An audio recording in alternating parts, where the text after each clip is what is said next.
All right, welcome everybody to another edition of Deconversion Stories, and today I'm chatting with Helen Greene here, who is it's a volunteer thing that you do for them, right?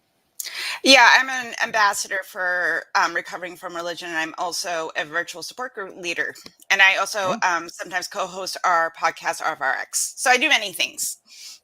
Wear many hats. I wear many hats. Excellent. Well, first of all, Helen, welcome to the show. Pleased to have you here with us today. As you probably have figured out by now, that I do very much support RFR. I'm got always linked in every single one of these shows that I do, along with some other fantastic organizations as well, like the Clergy Project. And I've actually just recently spoke with Daryl Ray, Dr. Ray. I want to try and organize a little get-together camp out at his little campground thing that he runs there. Oh, the excursion? Yeah, which I think would be a lot of fun. Yeah, I was going to go this year, but family obligation swept in, so I have to be, an adult and, not do fun things, but go see mama. So, but adulting sucks. It does. Adulting sucks. I had to choose between fun time and going to spend time with family, and I chose family. I know. So, but everybody over there is like. I like all the volunteers that I've gotten to know and make friendships with, like Dr. Ray and Gail and other people on the team. Great. They're all wonderful people, and I'm really glad that I've been with them for 2 years. It'll be 2 years in November that I've been volunteering with them, and I really love being part of the organization.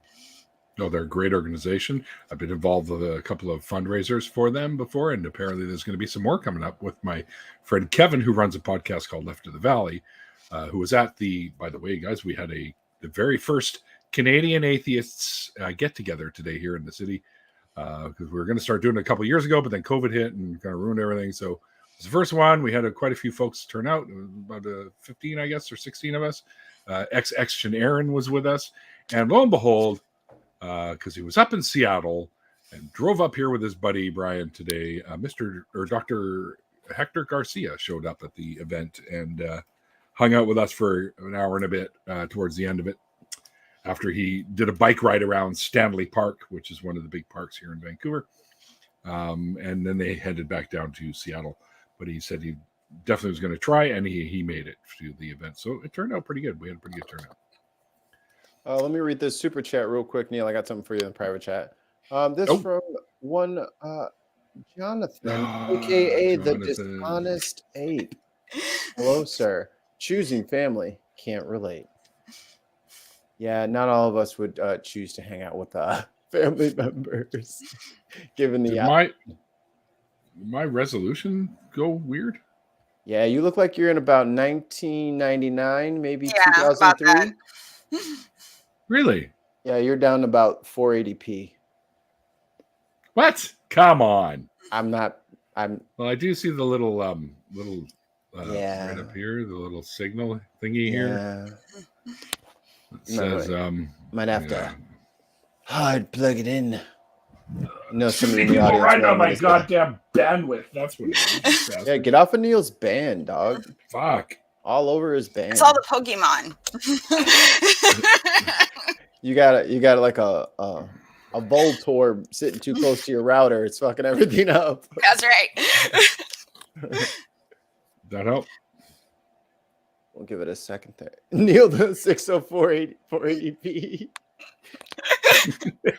Well played. Well played. Okay, you're frozen the only thing is now. So we'll give it a second.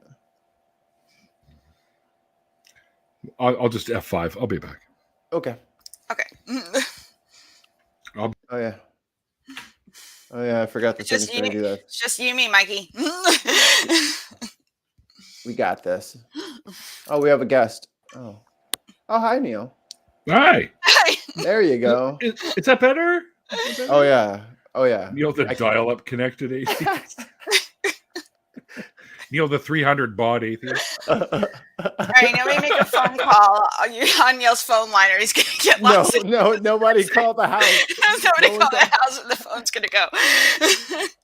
Now, see, we can laugh at that joke because we actually know what you're talking about. Exactly. Children these days do not understand that if the house phone rang whilst you were surfing the web, your ass is grass. Disconnected. Right, exactly. Yep.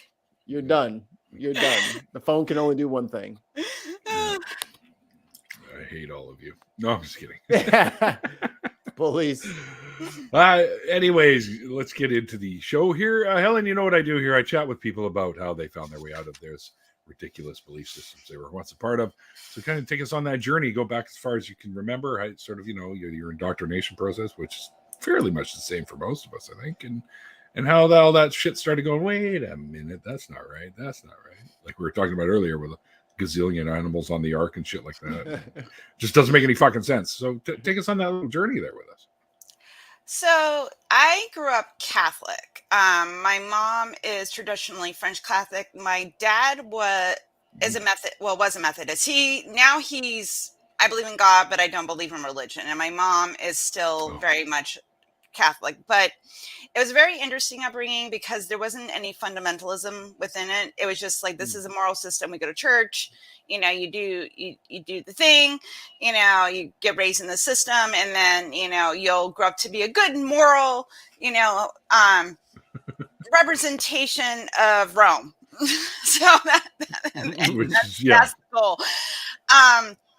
Because my dad was very scientific, like he loved science and nature, and he would buy me like encyclopedia sets, and he would encourage me to explore the world and ask questions. My mother in that more traditional role would do more of the, this religion's going to raise you to be a good person, Yeah, I know. But you couldn't possibly be without it. Without that, no. I have to interrupt. I just got home from 3 murders myself. So. Right. I have to interrupt. You made another age-specific reference with your encyclopedias. Yes, I had an Encyclopedia Britannica set. Oh, did it I smell? had those too. Did it smell real good? Oh, it did. Yeah, it had an old binding, and all that stuff. Yeah. Like I remember, I like if the smell, I can still smell it, and I can remember the images and stuff like that. Like it's so strange, and like when I see old Encyclopedia Britannica commercials, and I'm like, childhood. What was the ones? They were kind of thinner books. They were orange, and a new volume would come out every week at the supermarket, and you had to go get it from the supermarket. The almanac? They weren't almanacs. They were like an encyclopedia. I think they were more aimed at kids. Highlights? So highlights. I remember highlights. Not highlights. That was that Owl magazine. I think that did that. The magazine that was written on fucking old toilet paper. That was the worst paper stock of any magazine ever. It's like Paper Google. It was Paper Google. Exactly. But I just remember you had to go to, and every week when we go grocery shopping, my mom would always get the latest volume from us. And I remember one time we actually missed one, and we had to write to them, and they mailed us one. No way! They actually sent it out. Yeah, they actually sent it out. It was a better time. You kids don't understand. Yeah, you actually got things you needed and wanted. You could call and ask for a replacement. I still have my Encyclopedia Britannica somewhere. Why? What happened? How did you lag out? I lagged out and then it rebooted. So, all right. Okay. We're none the even notice. It's the Pokemon. It's gotta be. It's the Pokemon. Magnemites. I got so many Pokemon today at that little walk around thing that we were doing that I actually had to upgrade my Pokemon storage. So. I went on a purge. Did you? Yeah, I got to do the same because I got way too many little low number guys I don't give a shit about. Yeah. Plus, you get extra candies and then you can evolve quicker and stuff like that. Just takes some time. This cult. Still got to get a Mewtwo. This Pokemon cult. Hey, we don't like being talked about like that. The followers of Ash Ketchum are a noble group of people. Can't have any morals without Ash. Come on. Yeah. Professor Oak is our deity. He's the Pope. So So back to encyclopedias. Yes. Carry on. Yes, sorry. We always do this. We derail everything. That's okay. I have ADHD brain, so if I don't go on at least 10 different tangents, I am not on brand. Saw 4 squirrels today, actually. In the right. So, but it was like this very weird dichotomy, though, because my mom was, she was devout. Because you were Catholic, because your parents were Catholic, my grandparents were Catholic, and it's that long French line of French Catholics, and you're supposed to like follow the rules. But I also when I started going into my teenage years, this was the 90s, and I spent the first time in my formative years going to Catholic school, which was fine.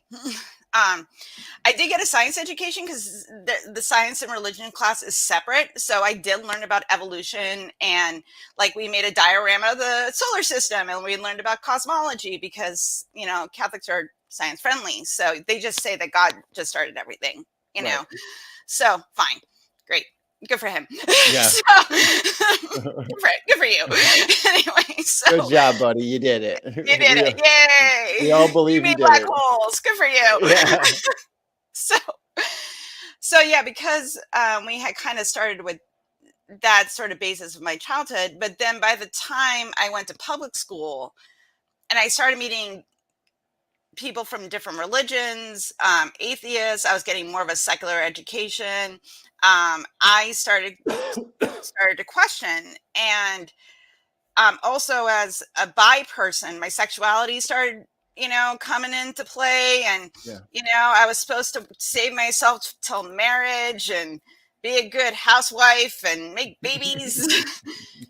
Then I started volunteering at Planned Parenthood and got a sex education and wanted to protect myself and became sex positive. Strange. So it was a lot of dichotomy when I was growing up of these two different messages that you're getting. And it was a little bit difficult, I remember at the time, because like you're a teenager and you don't have any life experience, it's just kind of like you're all emotions and, and no one else can know your pain. So what you're going through when you're, 16 years old, listen to Bajas. So I remember that time. And then like around when I graduated high school, and like my parents like did not know what to do with me because they are very much the bunkers. They are like you. I'm not joking. Like, without the extreme racism and bigotry, but like we would call my dad like Prejudice Anonymous. Like he would make like off-color jokes and not know why they were bad. Like, oh yeah. Like one of those guys. Yeah. Yeah. Dad, you can't say that. Yeah. What I say? Like you can't say that anymore, Dad. Why not? Do I want to go into it now? Right. Anyway, so but they had this kind of idea because I have 5 older brothers, and they had male sort of roles that they were supposed to, and there was a lot more forgiveness for them for the way that they acted compared to me. Because I was a girl and I was supposed to follow a certain role, and I was supposed to, I don't know, like, I think ideally they just wanted to keep me safe and pure, and that, I was just being a nice guy. And then I would, have sex when I got married and make babies and have a good life. But they also wanted me to go to college and, get education. And so it was like these two conflicting worlds. Like, we want you to be traditional, but we're also want you to be educated. And we want you to be able to have some upward momentum in the world, and when you're getting those two different messages, and this is the 90s, and there's a lot more media that's being absorbed in this, and what's going on in the social culture, like gay people are starting to come out, and like all these different things, and I was already kind of skeptical of things people were telling me, but I knew that when religion said that like certain people of, you know, different backgrounds than you are bad because they don't follow the same thing, I knew that was bullshit, because my parents exposed me to different types of people, and just life exposed me to different types of people. So I just was like, yeah, no, I don't really buy that shit. Right. But I still had magical thinking. So this is when I started getting into the occult and like doing tarot cards and like witchcraft and being all spooky. I was there too. Yeah. Something about being like a 17-year-old girl with no power. And like I grew up for near me. It was all about because I was probably in my 20s, I think, late teens, early 20s, into my 30s. It was all about the sex magic at that point. Oh yeah, that's the power. Yeah, that's later down the line. This was like my first, like, you know, I'll show you a cone of power. I'm all ready for the cones. When the cones start. Yeah. This is baby's introduction to witchcraft. Like when I was right. This is Hocus Pocus, but it's PG-13. Right, exactly. There might be adult situations in adult. Little folks may not be ready for. And my senior year of high school, I met my ex-husband, and I just wanted to get out of my house. And did you know that he was your ex-husband at the time? I wish I did at the time, because I could have avoided some mistakes. Yeah, I've been there too. But you know, hindsight's 20/20, as they say. You know, we saw how that year went. Yeah, exactly, exactly. Oh my goodness. Anyway, that's a whole different conversation. So, but I ended up moving in with him, which my parents were not okay with. Like, I was living in sin, y'all. I was banging before I got a wedding ring on. No. But they also still wanted me in their lives, and they realized that we might not agree with this, and what we were doing is wrong. But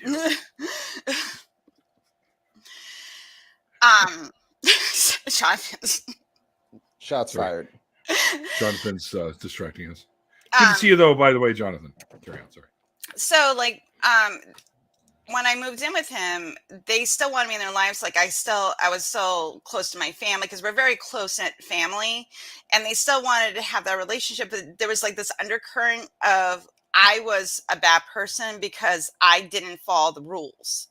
Mm-hmm. You know, I didn't do the thing I was supposed to do, you know, and that took longer to get over than the religious stuff, because I guess learning to accept your parents where they are, even though how you want to live your life, and realize that they were indoctrinated as well, and into not only religious beliefs, but social beliefs of the past, and how, you know, those things are hard to let go of. That took more work than letting go of the supernatural. And, you know, because it's your family, and it's those relationships that you form. So that took a little bit longer. But around like me and Max married when I was 21. So when I was like 24, we moved down here where I live in Florida. And I was completely away from everybody, everything that I knew, my friends, my family. It was me, my ex, and our 2 children. That was it. Mm-hmm. And my brother lived here with his wife at the time, but we weren't close. We had very different lives, and because I originally picked this area because he was living here with his 2 children, and I had 2 kids, and I'm like, oh, they can all grow up together, and you know, it'll be family and stuff like that. But things change, because who your family is when you're a child and teenager versus as you grow up and have different experiences, those things change. So we weren't ever very close, even though we would get together. So I was kind of on my own. And this is a period of time when I was feeling very unhappy in my marriage, and I was feeling very frustrated. So I started really getting into like witchcraft and stuff like that. Like, I was going to be a witch. I was pagan. And I did that for about 13 years, even through my divorce and marrying my new husband. My husband was pagan at the time, and I met him, and we kind of fell into all that stuff, but it was very strange because like I didn't literally believe in like gods, but I believed that like there was this universal unconsciousness that you could connect to, and like all the gods were archetypes you could like take their spirit into your body and adopt it and all this type of stuff. And I'm just like the magical thinking hadn't gone away, because that's what the Catholics do. Right, it's all magic. It's all magic ceremony. And I think, but also at the time, like it was a really positive experience because it's very female empowering and sexuality empowering, and all these different lessons that you learn, and you learn to get a load of all that shame that like other religions will teach you. But now that I'm totally break you free from that. Yeah. Oh yeah. The sex magic is the shit, man. Well, I just mean most of the Wiccan stuff is very feminine driven. Yes. So it's a great way to break free from the oppression and suppression that religion places on women, and subjugation, all that shit, right? And you get out of that and you get into it's not surprising that a lot of women end up there. Yeah. So I've known many that went from a very religious background right into doing that sort of stuff because it just seemed good at the time to them. But there's still some that I know that are still doing that, even though I've tried to get them out of it. But I was going to blame D&D. D&D is the problem of everything. That and Pokemon, right? I mean, that's how we got the democratic pedophilic baby eaters was D&D. Right. So, that's where they came from. You started came back from a baby Q. Soon as you're a level 5, wizard with a chaotic neutral subclass. That's when it happens. All happens. Just wait till they get to level 8 and they get necromancy. We'll see if your morals hold up. And so when I like got into Wicca and paganism, and like I was part of a group. We didn't call ourselves a coven because we had people that had different backgrounds, but we were basically a bunch of solitary people that did stuff together. And I formed really great friendships. I'm still friends with a lot of those people now. But they also kind of went through the same process I did. We started to realize as we got older and became more educated, we're like, oh, we've been just doing all the same shit that we were doing before. We just invented new silly rules. Yeah. So, it's, like paganism is religion and drag. So like, you just gotta go, okay, all right. Yeah. But, and that process though, because as we, during a D&D campaign. As I went through the process though, and started deconstructing, I realized that, and like I also went back to college and took psychology courses, which was really the thing that kind of blew everything open, because I learned how I heard that a lot. You learn how the brain works and how we fool ourselves and how our emotions can lie to us, and how we can trick ourselves into believing a false reality, and how memory works, and all these different things. And you're just kind of like, oh God, we're flawed. Like our brains are flawed. Oh, yeah. And that's when I really started thinking about things a little more deeply and subjectively, that I've just been adopting things because they were comforting and they make you feel good and stuff like that. But that's, that's an Eevee farm. Yes. My favorite Pokemon. These are my sons, so these aren't even mine. I am not a Poke collector. Poke collector. Pokemon collector? Everyone starts off not being one. Okay, so that's right. That's right. I have to get. I gotta get involved in the Poke cult. We'll get you in. Well, yeah. Oh, I think they're really cute, though. I think it's very. Just a side tangent, like Pokemon came out in the 90s, but I thought I was too cool for school at the time. Right. And now I'm kind of like, I was doing Yu-Gi-Oh anyway, so no Pokemon. Or I was doing Magic the Gathering, so I did that too. So yeah, it's gonna hate. I know, but like as I went through the process and started like really examining everything, I didn't go through like an angry atheist stage. I didn't go through like a lot of hand wringing and turmoil. I think because I had already been very comfortable with questioning like the natural world for what it was, like I was already science literate. I just had to let go of some kind of deeper meaning behind the universe. I just had to accept the universe doesn't give two shits. You know, so I let it go. Like there is no purpose. Except for the one you choose. And I'm like, that's okay. Right. Make your own purpose. Yeah. But that's one of the things that paganism did teach you, though, because it teaches you personal accountability.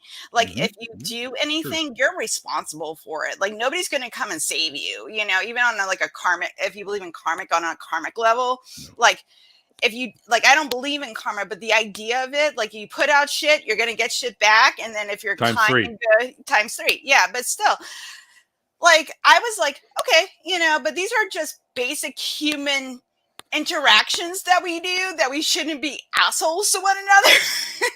And like, if you're a good person, people are going to want to be nice to you and do stuff for you, you know? Altruism. The one thing I kept from that I still use today is, and you harm none, do as you will. Mm-hmm. Yeah. Yeah, and there's some like I still do pagan rituals. Like Halloween's coming up, man. We all have rituals. I'm so excited. Halloween is my favorite holiday. Like August 1st hits, and I'm like Halloween. I've already seen memes out there. Goes, guys, it's fucking summer still. Stop with the pumpkin shit already. No, they will not stop. They will not stop. I don't care. It's not still summer. I'm a pumpkin slut. So I embrace it. Thank you very much. So the Spirit Halloween ads have already started, and my wife was like, "You're gonna take me, right?" I'm like, I was in TJ Maxx trying to buy stuff I just needed for the house and whatever. And there was Halloween decor, and I was like, "Oh, you're going on vacation soon. You cannot buy Halloween stuff right now." And I was like, I want the little ghosty for my house. Hang out there. Nope, couldn't do it. You don't need that thing. Leave it there. Leave it for someone else to buy. I want to get that life-size Jack Skellington that I saw last year that I didn't get, that I should have gotten. There's those like 20-foot tall ones you can put in your yard, that like the bone skeletons you get at Home Depot. And me and my husband are like, I'm like, we're gonna put it afterwards. Like you need one of those like industrial sized garages for all that like really big Halloween stuff. See, yeah, I'm jealous. I like the Spirit Store. It's great. So anyway, tangent. Don't worry. Oh yeah, it's totally fine. But like I said, like I still like to do ritual. I still like the meditative process of it. I like that connection to nature and like taking care of nature and having some kind of relationship with the earth, even though if it's all some symbolic, you know. It's all one-sided. It's all one-sided. It's fine. But it did make me I give a little bit more care to something that I realized, like, not everything is finite, even if it's the earth been billions of years in the future. It is, but like I don't want to be a part of the problem that's accelerating the end of the earth. So you know, I'm just kind of like maybe we should do that. There's a problem. Like one of the things is not, we're not going to cause the end of the earth. The earth is still going to be here even after we cause our own extinction. But it's civilization and humans and stuff that we're going to wipe out. The earth will still be here. It'll heal and it'll push out some new fucking animals, right? So like nature's a bitch and she don't care about you, so and she's just gonna keep doing what she's gonna do. So that thing gonna keep thinging. And the thing is though, like because of that, I do have this sort of appreciation, because like I'm only here for a certain amount of time. Mhm.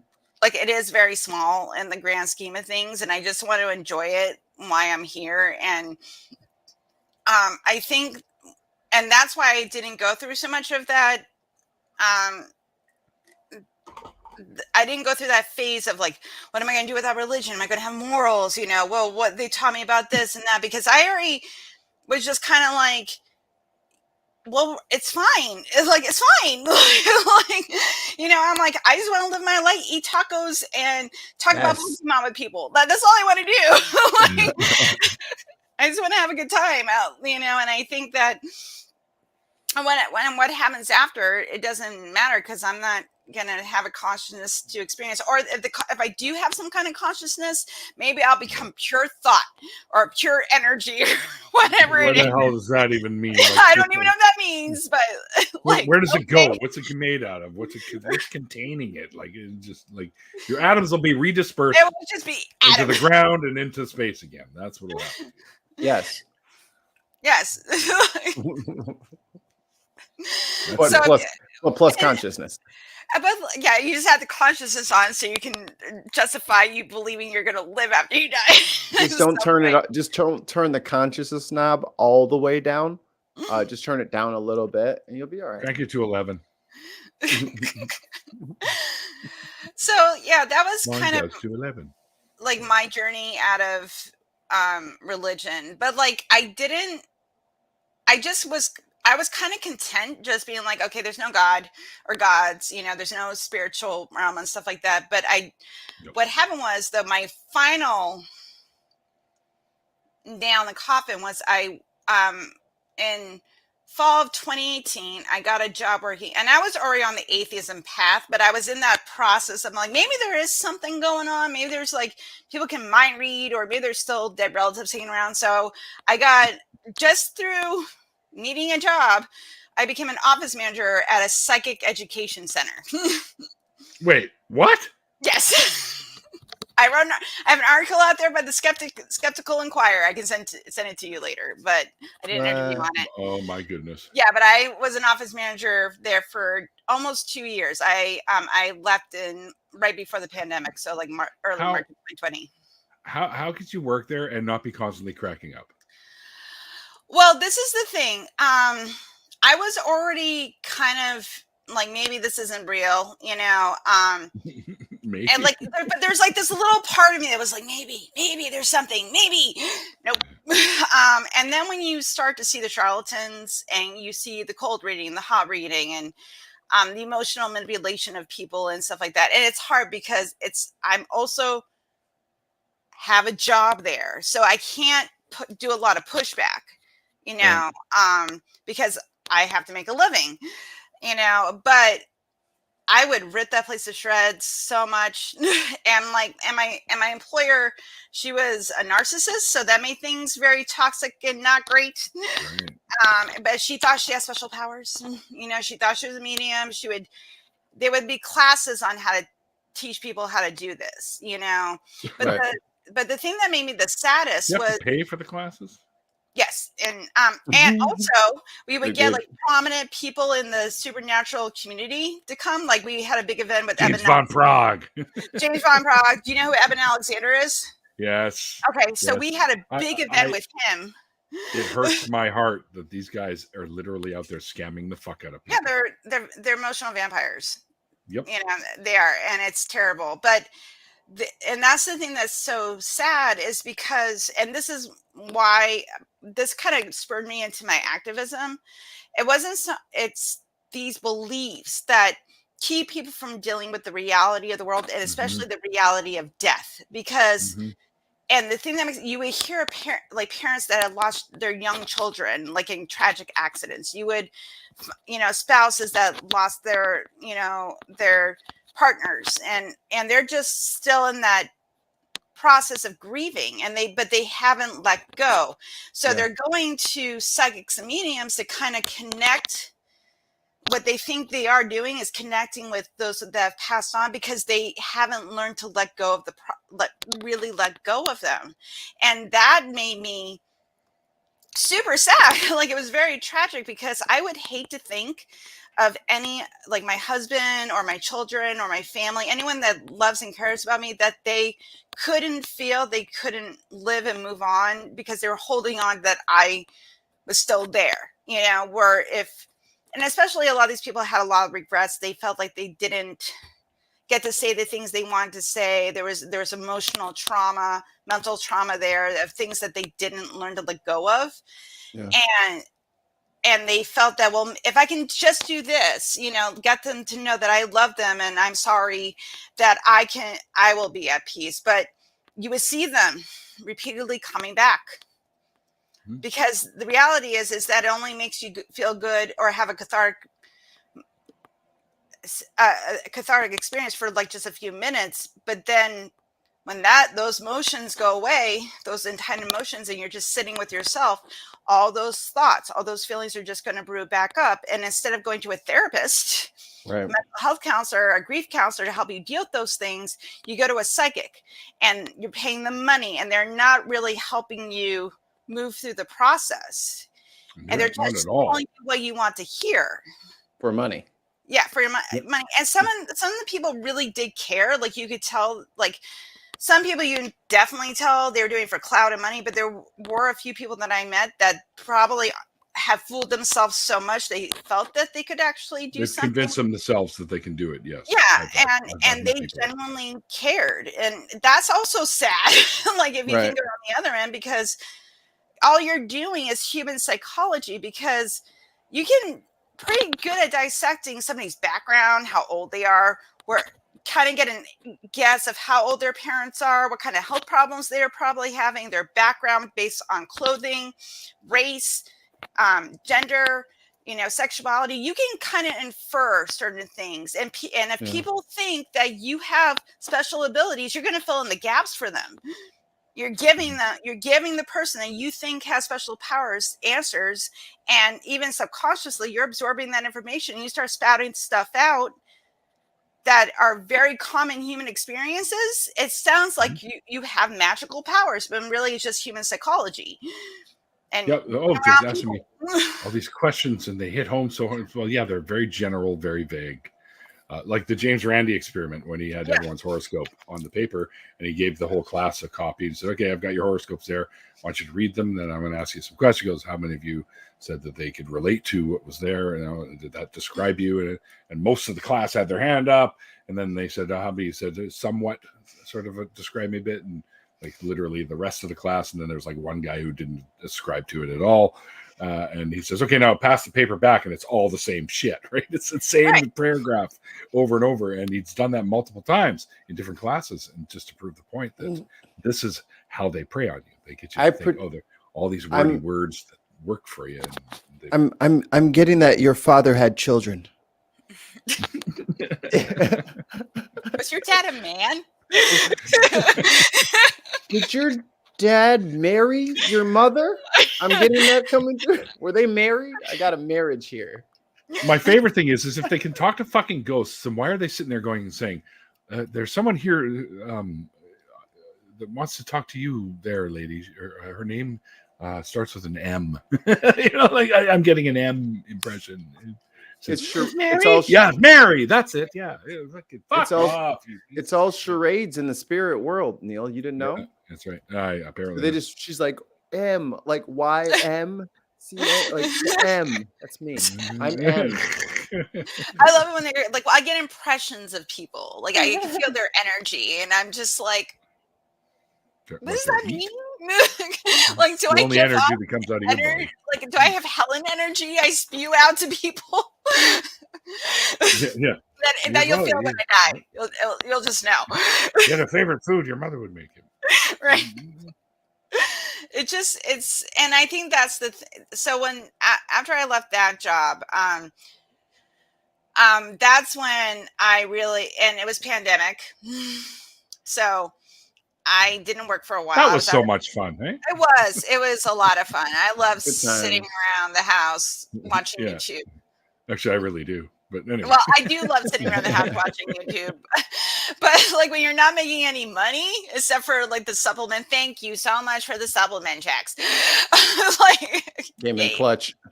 1-900 Neil psychic, and I will tell you everything you need to know. And results may vary.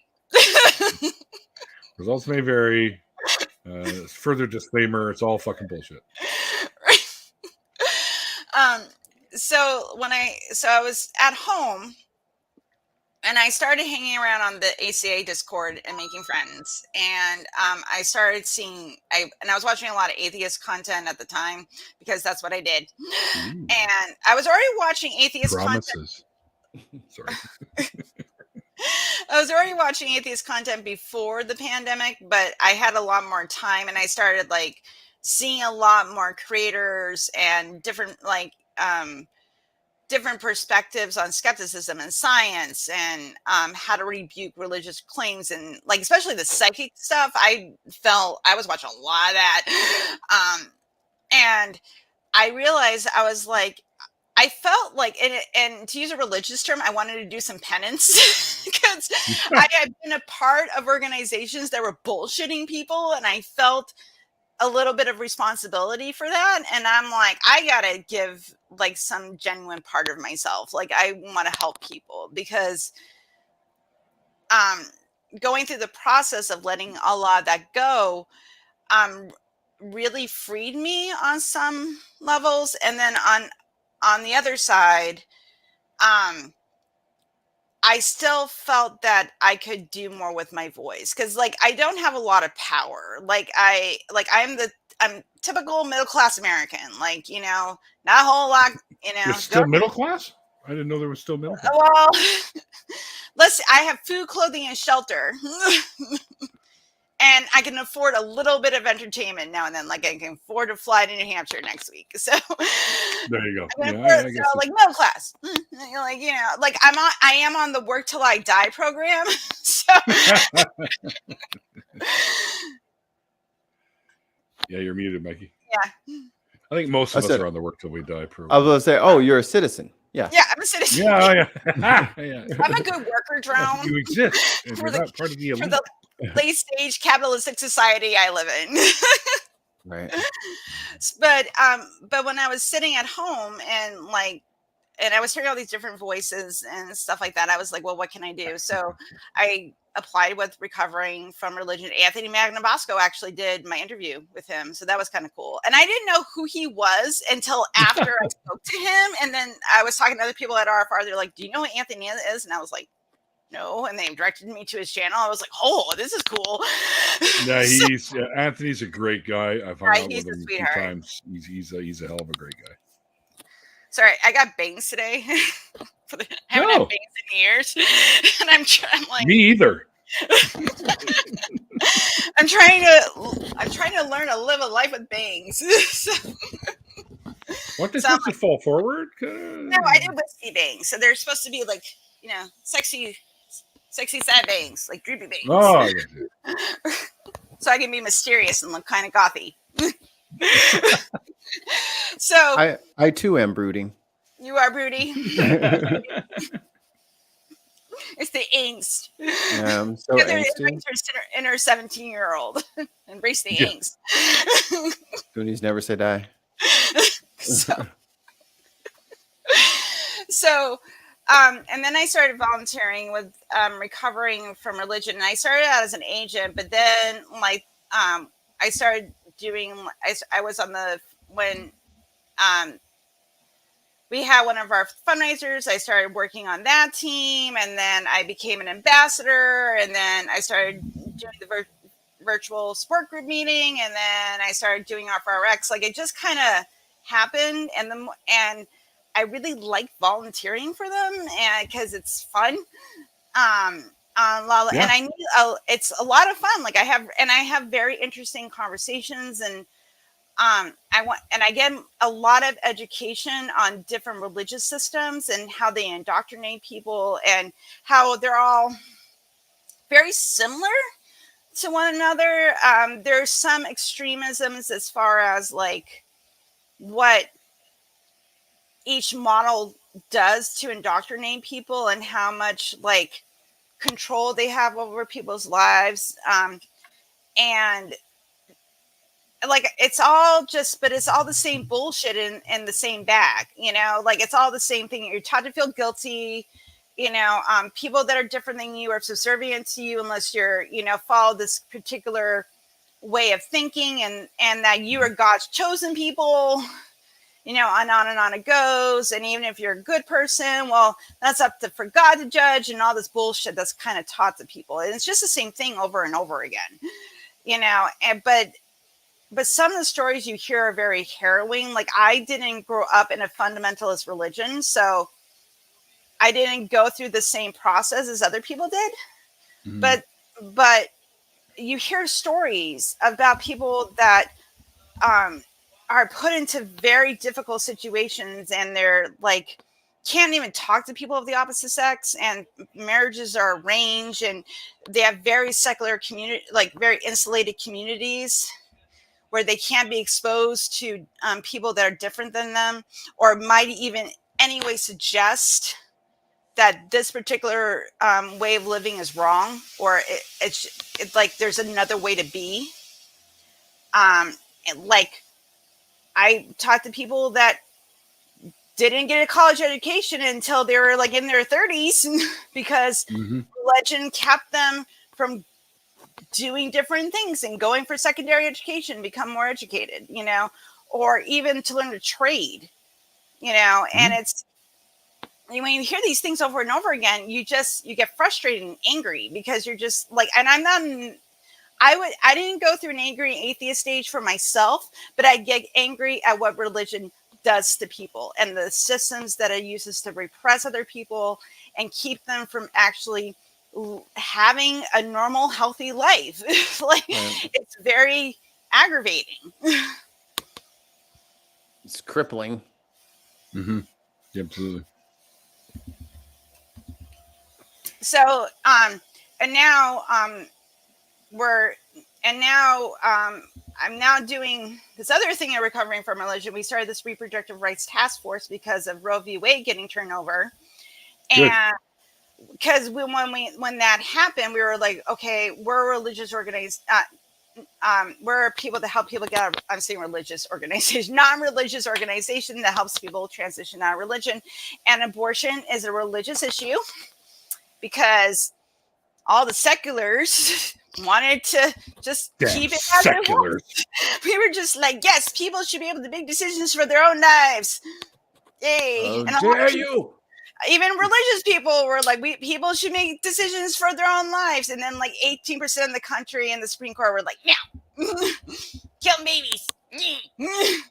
You have to follow my feet. You can't do things. So that prompted us to start getting with other organizations like the Freedom from Religion Foundation, the Clergy Project, the Secular Therapy Project, working with other organizations to offer resources, people, not even people that just want to talk about this issue and processing it and what does it mean now that it's been turned over, and like, if you're a religious person but you were pro-choice, does this affect you?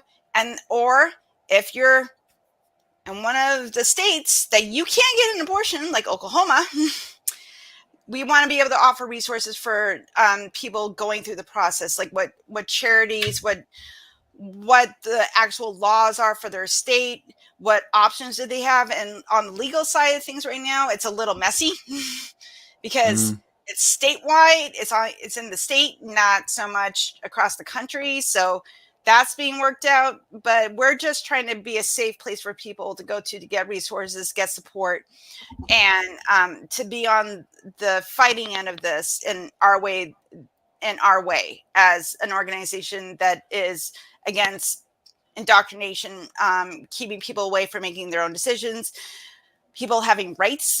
Like, we really like people to have rights. Who needs rights?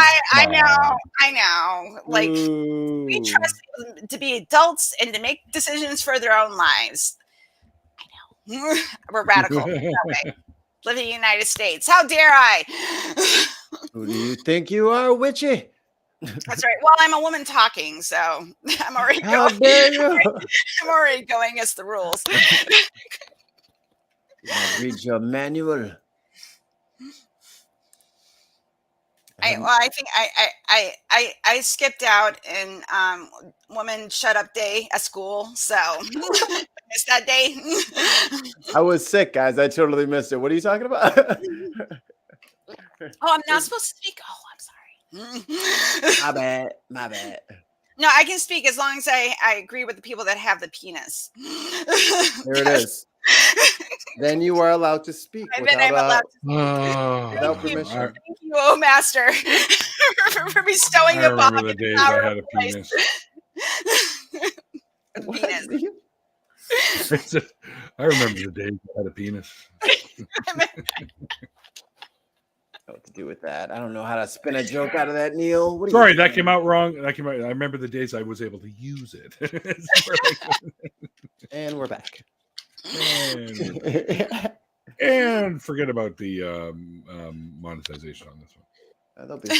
So They know what's up. Oh, I know they know.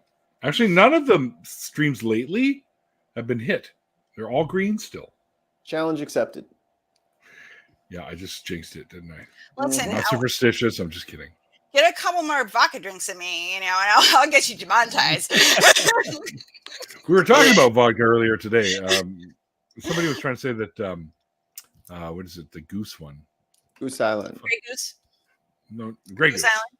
Grey Goose. Someone was trying to say, "Oh, it's made in Canada." I go, "No, I don't think so. I think it's French." And his girlfriend was like, "Yeah, it's French, and it's made in France." Yeah.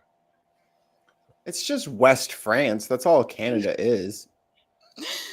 East France, West France. Exactly. It depends if you're in Quebec. If it's Quebec, West Tons French. of bangs.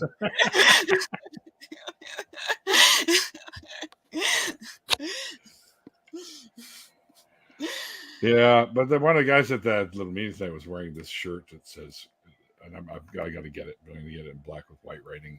Is God is a scam. Don't be a victim. Next time Jesus tries to pray to me, unanswering it because it's probably scam likely on the caller ID.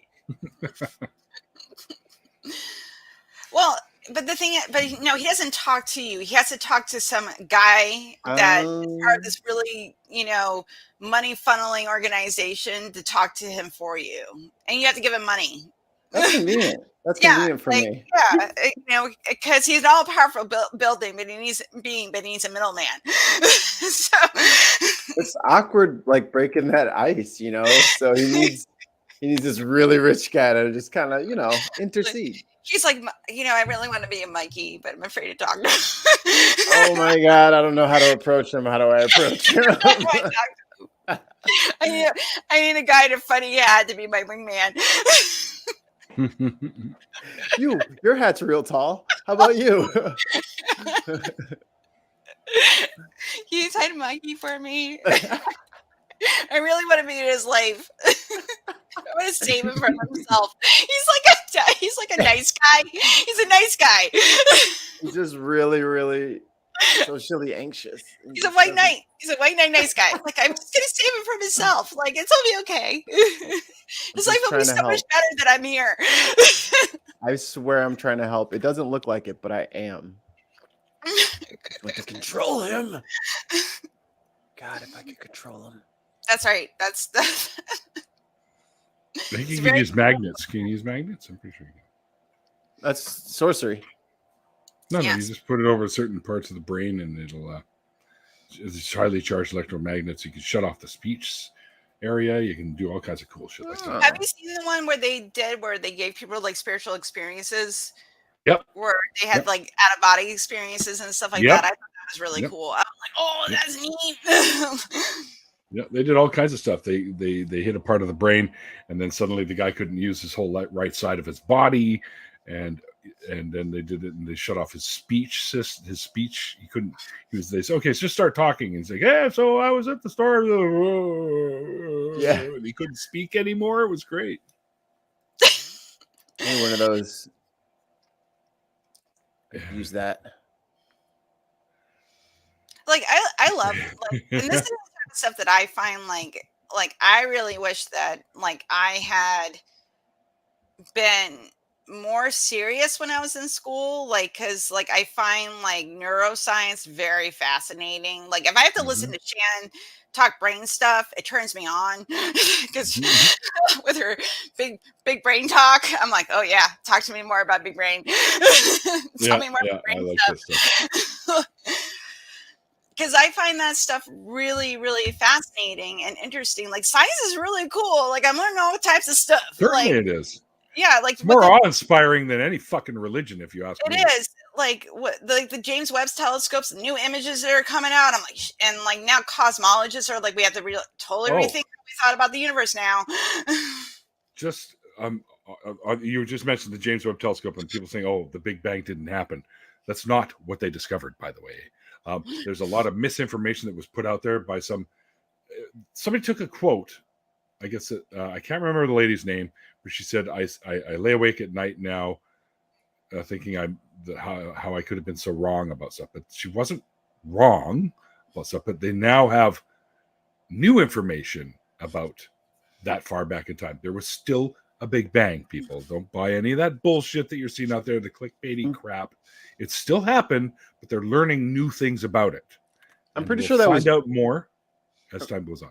I'm pretty sure that was Jenna Miu who started that. Yeah, she started that rumor that that there was no Big Bang. I'm pretty sure I saw it on Twitter. It was Jenna this whole time. Damn that Jenna. Damn it, Jenna. She's been posing. I can't trust her anymore. I thought we were friends. But that the astronomy guy or whatever I don't know if he's like an actual one or whatever, but he's very smart. Anton Petrov is his name. He does a lot of the astronomy type, cosmology type. He talks about that, how got totally way sidetracked off of what was really going on. People saying, "Oh, well, they found stuff that was older than the Big Bang." Well, no, they didn't. You have to watch it to understand more. I'm not going to go into it now because that's not what I do here. Right? But, well, remember when so you know. Remember when they were doing the particle accelerations with CERN, and they said they found like a God particle? It was just a term. That's the nickname. The nickname for it, and people really thought that like, oh, there's God in a particle. It's like no, it's a Higgs boson particle. Yeah, it's like no, there's not a God in the particle. Like God didn't create the particle. It's just a term because we like to speak poetically as people. It was the goddamn particle because they couldn't find it, so they couldn't say goddamn. And I think that's what because like that's the mental gymnastics you have to do when you're a religious person. That like, okay, like, you know, they're now rethinking how they thought about the Big Bang and cosmology because of this new information that they're getting. Yep. That's what we do. When we get new information, we have to adjust our previous misconceptions, and we have to see how science works. This is how science does the thing. That's how it does the thing. But religious people are like, oh, you know, what they're saying is that there was a God. There was a God. It's like, no. Sorry, no. Pumpkin. Not what we said. Well, and I guess that's I'm telling you, these new beings. I have to learn to live with bangs again. Okay, someone with your hair, Helen. But like that's and when I see that now, I remember that I used to do that. Like I used to do these mental gymnastics to make things fit and all that type of stuff. And it's very freeing now to go, like, I don't know, like I'm going to let the people that study this stuff tell me because they're doing the work. Like I'm not going to tell them, I'm not going to think that I know better than people that actually are doing like the work because I don't know shit. You know, I'm a dum-dum. So, you like this. Oh, thanks. I like being liked. I like attention. I'm like a cat. We like you too. Yeah. There's a show on Netflix you can actually watch right now that's all about cat psychology. I watched that last weekend. We just watched it yesterday. We just watched it last night. Totally cool. I didn't realize that when a cat does this, when it does the slow blink thing, On the snow blink. they're smiling at you. That's how they smile. It's like a high five. I'm gonna try it. And I tried it on our cat, and it worked because he gave me one back. I was like, "Oh shit, works." I tried it, and I got the sickest eye roll this side of the Mississippi. Dexter was not impressed. He's like, "Oh, fuck off." Oh. Yeah. PBS FaceTime kicked. I love PBS FaceTime. Mm-hmm. I love that one too. And I will get stoned and watch PBS FaceTime because yes, cosmology is way more deeper when you're high. we just mentioned Anton actually. And how he was talking about all the misinformation about, there was never a Big Bang. Then now all the Christians are running with it. Nuns of God particles. No way, leave me out of it. Yeah, and how that was just taken right out of context and blown up. Now all the religious people are going, see, we told you, it's all God. It's like, no, dude, chill. That's not what happened. That's the thing, because they take one little soundbite, and then they just piggyback, and like I do that too. I am not saying I'm above that because I've done it myself, because that's what you do, because you emotionally react to things. So, and then usually what happens that I'll make a comment and someone will say, "That's wrong, Helen." And then I'll actually read the whole thing and then go, "Oh yeah." So no, call them names. I call them, yeah. Let's call them names and tell them that they will burn in hell for eternity. If I call them a libtard, am I talking against my own people? It's our word. We can use it. That's I don't right. think I've ever heard of philosophy of information. That's interesting. This dog. Say, Matt, do you happen to have any form of a deconversion story? Yes, I'd like to have you on the show. So I want to know more about this philosophy of information. Philosophy, we can philosophize about anything, I suppose. You can. It's very interesting. Like you do this platform where you do deconversion stories. I do recovering from religion. There are plenty of people that do debates, like Matt Dillahunty and other people like that. And I like learning about philosophy. I took some philosophy courses when I was in college, which was actually that was another part of the process, is how you think about things and how you take in information. So that was another little nugget in my all religion is bullshit, all magic is bullshit bag. But the thing is, though, I don't really like to debate people. I don't feel comfortable. I like what I do recovering from religion because people want to have adult conversations, and I'm not trying to convince them. I'm just kind of okay, well, why would an all-loving God create a hell? I'll just pose the question, would you do that to your kids? And, and they have to think about it. But I'm not trying to bring them over because I understand it's a process, and I see people debate other people, especially if someone's debating Ken Hovind. I would just want to eat a bowl of thumbtacks rather get into a conversation with Ken Hovind. I just don't want to do that. And when other people do it, I'm like, good, yeah, you do it. You do the work. I don't want to talk to that guy because he nuts and not nice. Pretty sure when we did the Atheist get together today in Burnaby Central Park, I'm pretty sure because Randolph showed up, and I'm pretty sure Randolph beat up Kent Hovind and took his shirt because he had one of Kent Hovind's shirts, Hawaiian style ones. I'm like, oh, you beat up Kent Hovind and took his shirt, didn't he? He lives in my home state too, which is also on top of the other awful people that live here. It's just another.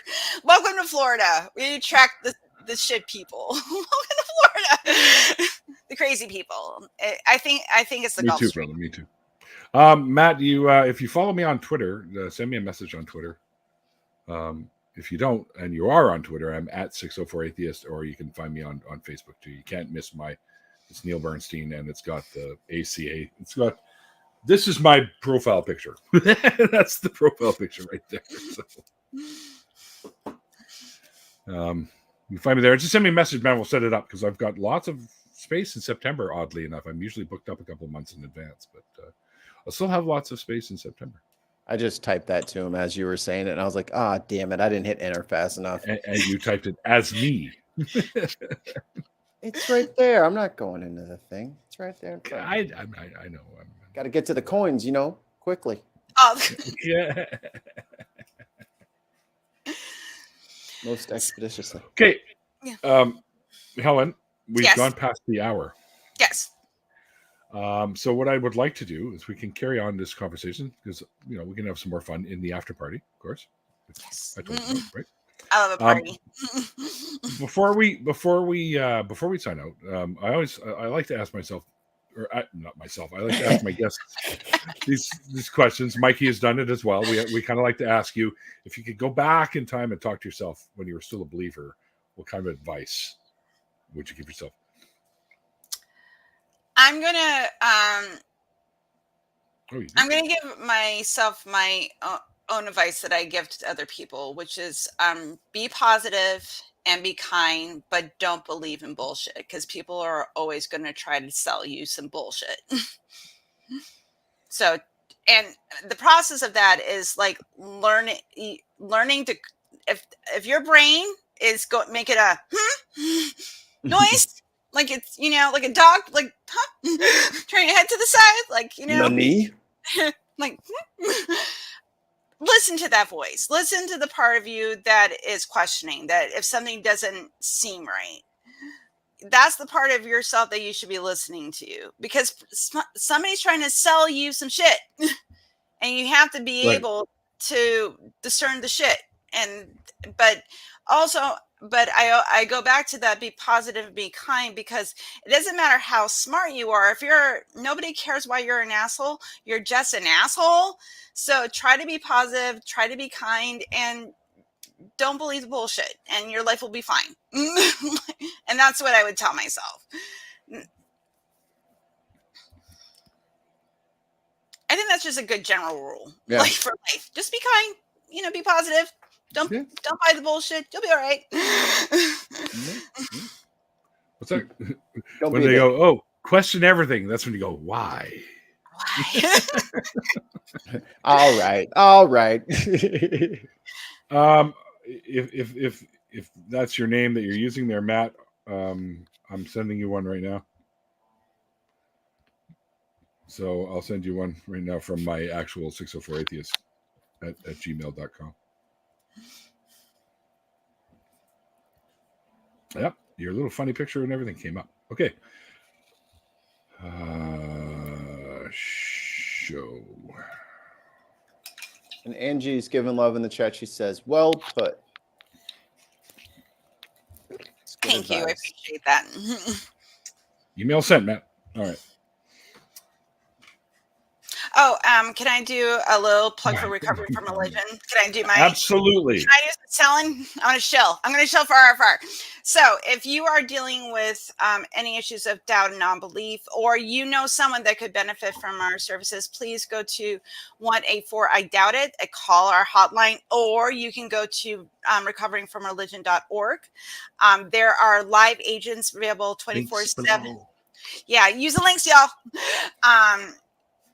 There's a live trained agent that is there to give, to have a sympathetic, kind ear to help you deal with whatever you're dealing with. So please reach out at any time that you feel that you need us. Even if you just want to join our online community, you want to talk to an agent and join some really cool people, you can do that. Mm-hmm. Also, we are always looking for volunteers. So if you've been curious about recovering from religion and you want to, dip your toes in, be part 20% cooler by joining us, you can become a volunteer. Please go to our volunteer page. We will find a home for you.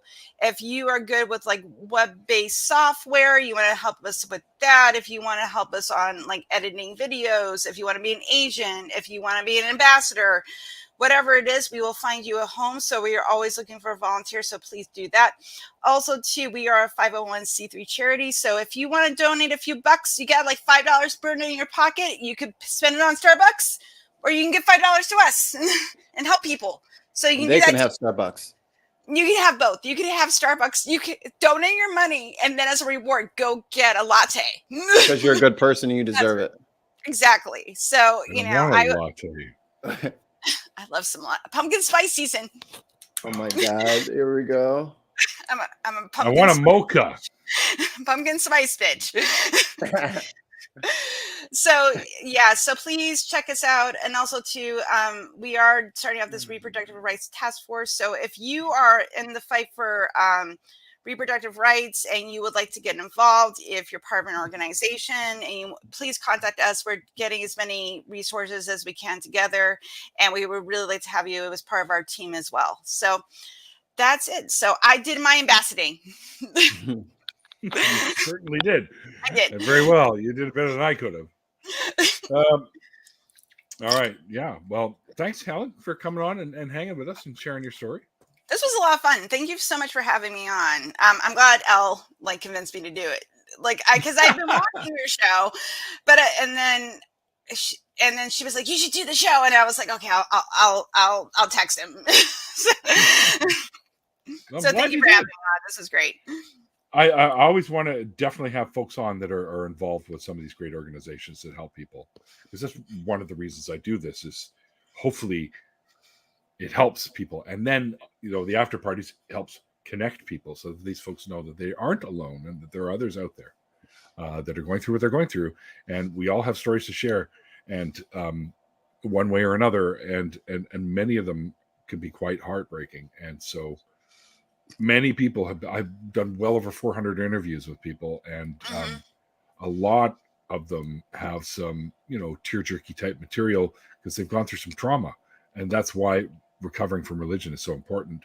And that's why I promote them and other sources to help people to come out of that on the better side, and know that they've got people here that will be here for them. And you can come and hang out. You want to cry on a shoulder, we're here. You got stuff you want to spill, we're here.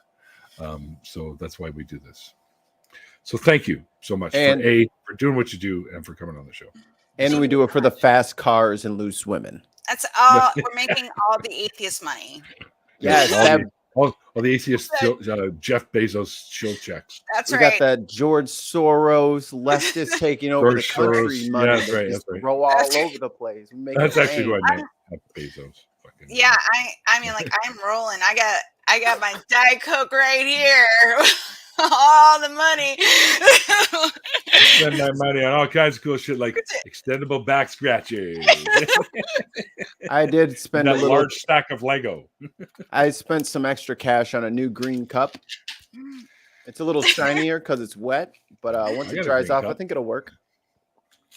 This one is actually, apparently it's one of the recalls. I can go take it back and get it. I have my Pride cup, but it's in the sink right now that I bought a couple weeks ago. So I got that. So with my atheist money, I got my cousin. Excellent. That's what we do. I just I got it. I think it was on Thursday or Friday. I got it. I got the new little placard that I put on my brand new vehicle. It's got a new 2023 Kia Sportage. But I ordered the Beskar edition placard you can stick on there, and it's got the Mandalorian's gun on there and a little the Mudhorn logo on it. I also have a Mudhorn logo sticker and a Mandalorian, the one with the skull one is on there. And of course, I also got the Hidden Leaf logo, Hidden Leaf Village logo on the car as well. Anyway, yeah, so we're going to call this one in the books, guys, and we're going to do the after party. If you are interested in jumping in here and hanging out with us, just let us know and we'll get you a link and you can come and hang out. Native Atheist love. Come hang out with me. I like people.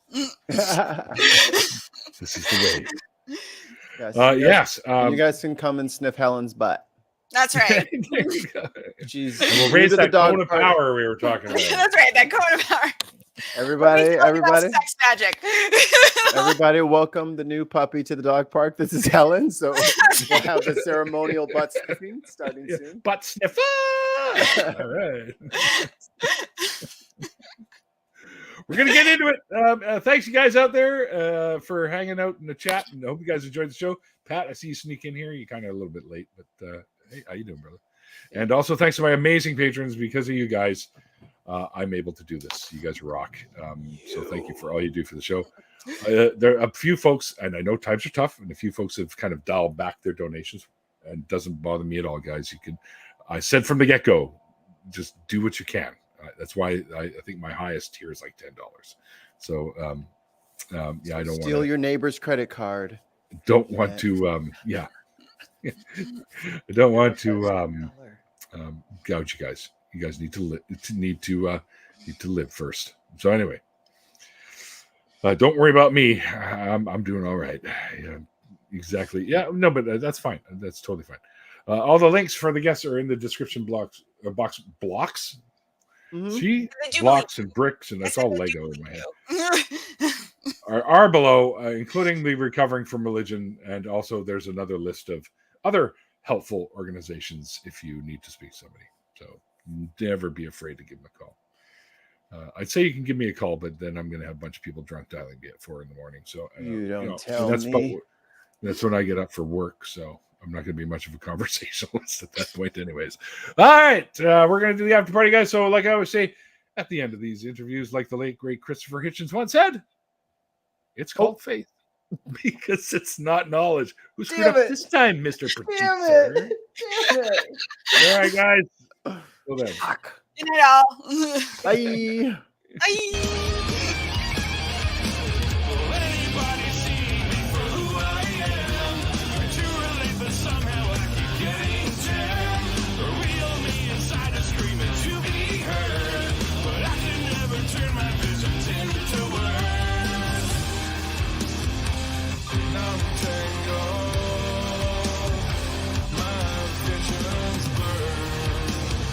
What's untangled?